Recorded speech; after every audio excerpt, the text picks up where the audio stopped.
gang du Fait Show, on est avec JF au Shop Santé. Écoute, aujourd'hui, c'est une chronique un petit peu personnelle parce que je veux avoir des réponses.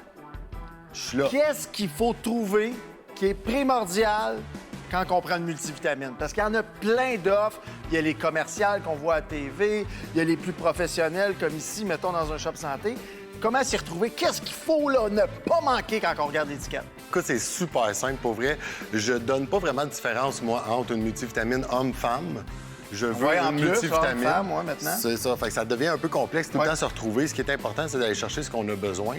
Pour simplifier la chose, c'est sûr qu'avec une prise de sang avec un médecin, vous voyez vos carences, il va spécifier. Ouais, mais c'est pas tout le monde qui a accès à ça tout le temps. Non, c'est pour ça que généralement, je vais donner une multivitamine homme-femme, à peu près la même chose. La différence va être le dosage. Si vous n'êtes pas suivi par un professionnel, c'est sûr et certain que vous allez suivre le dosage qui est recommandé. Parce que, tu sais, comme 1 à 2 par jour, ça me semble OK. Mais tantôt, avant qu'on fasse l'entrevue, tu me disais, il y a des athlètes qui en prennent 6, 7, dépendamment.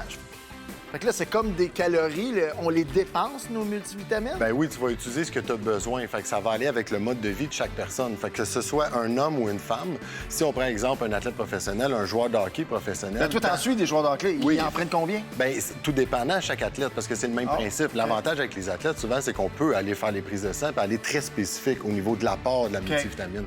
Mais quand tu veux aller de base avec quelqu'un qui va faire un entraînement de base aussi, puis qui veut juste compléter son alimentation, là, on va prendre une multivitamine puis on va suivre le dosage recommandé. Et les vitamines, là c'est la mode, là, des gummies pour ceux qui sont pas capables d'avaler une pilule. Là, le médecin, moi, il en a prescrit à mes enfants. Oui, très important aussi. Est-ce que c'est les mêmes que nous, on prend? C'est quoi qui ont différent, ces multivitamines? Souvent, c'est le dosage. Fait que si on va chercher une multivitamine pour enfants, le dosage va peut-être être 1/10 ou 1/5 de ce que nous, on va prendre. Puis là, on peut jouer avec une multivitamine en gommise. C'est plus facile de jouer avec ça parce que l'enfant va être capable de le manger puis il va avoir son apport en multivitamine qu'il a besoin. Donc, si on donne aux enfants maintenant, tout le monde devrait avoir sa multivitamine parce que là, c'est l'automne, là. L'hiver s'en vient, puis... Bien, oui et non. Encore une fois, c'est Ben, pas clair. personnel à chaque personne. OK. Faut vraiment aller chercher une multivitamine si on a besoin quand on contrôle notre apport calorique. C'est sûr que si on contrôle ce qu'on mange puis qu'on est sous-calorique, ça veut dire qu'on mange pas assez dans une journée.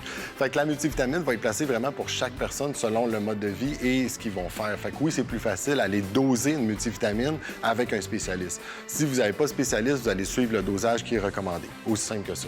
Wow, super clair, mon JF. Merci beaucoup. Là, je vais savoir laquelle prendre puis comment en prendre. C'est ça qu'il faut.